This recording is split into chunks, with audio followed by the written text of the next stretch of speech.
c'est pas juste une métaphore, on peut vraiment voir notre cerveau comme un téléphone, comme un smartphone précisément. Notre cerveau a des applications qui tournent sans nous prévenir.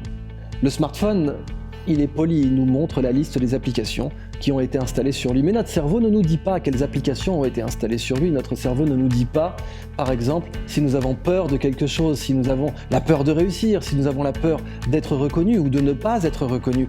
Toutes ces applications qui ont été installées par notre environnement dans notre cerveau, nous ne les voyons pas.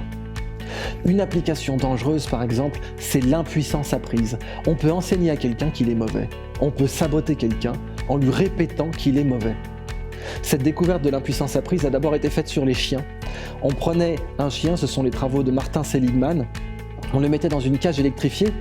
Si on électrifiait la partie gauche, le chien évidemment sautait à droite. Si on électrifiait la partie droite, le chien sautait à gauche. Mais si on électrifiait toute la cage, il se passait quelque chose de triste et de révélateur. Le chien se prostrait, se mettait dans une situation où il acceptait son destin de ne pouvoir échapper à l'électrification. Mais si on ouvrait la cage, le chien ne sortait plus. L'impuissance apprise est aussi révélée par la façon dont on domestiquait les éléphants dans l'Antiquité. C'est très dur d'attacher un éléphant. Alors la meilleure façon de l'attacher, c'est de mettre la chaîne dans sa tête.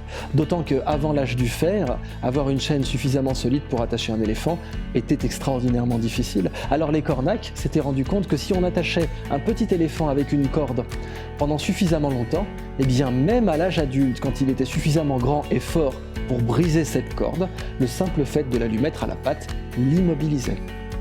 Ça s'appelle l'impuissance apprise. Et ça existe à l'école.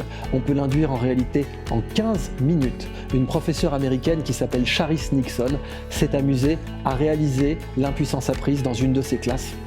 Elle a fait faire un examen très simple à ses élèves. Une classe, disons, de 30 élèves, elle leur fait faire des anagrammes. Par exemple, le mot « bat », eh bien l'anagramme en anglais c'est « tab ». Le mot « cinérama », ça devient « American ». Ça prend du temps de le trouver celui-là, mais après quelques minutes, quelqu'un dont la langue maternelle est l'anglais peut le trouver. Elle fait faire comme ça 3 anagrammes à toute sa classe et elle dit aux élèves à chaque fois que vous aurez résolu les anagrammes, vous levez la main. Sauf qu'elle va piéger 3 élèves dans sa classe à qui elle va donner une feuille impossible. Les 2 premiers anagrammes, alors c'était donc bat qui donne tab, c'était aussi melon qui donne lemon, le citron.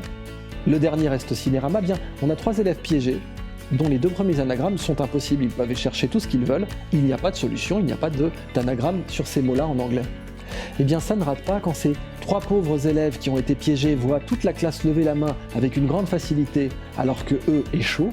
Eh bien ils n'essayent même pas le 3e parce que leur cerveau réellement leur dit inconsciemment « tu ne peux pas y arriver ». L'impuissance apprise est un des facteurs les plus décisifs de l'échec scolaire. On ne peut pas mettre tous les élèves aujourd'hui en imagerie cérébrale pour vérifier s'ils échouent par exemple à un examen, si c'est par impuissance apprise ou si c'est simplement parce qu'ils n'ont peut-être pas assez travaillé. Mais je suis convaincu que l'impuissance apprise explique une majorité de l'échec scolaire dans le monde, pas seulement en France. Quand un élève se convainc qu'il ne peut pas y arriver, il se sabote lui-même. C'est une des pires choses qui peut arriver à un être humain. C'est d'ailleurs ce que disait, pour faire un petit peu d'éclectisme, l'entraîneur personnel de Mike Tyson, Cus D'Amato, le légendaire manager de boxe. Il disait « il n'y a rien de pire que de voir un être humain se faire battre par lui-même ».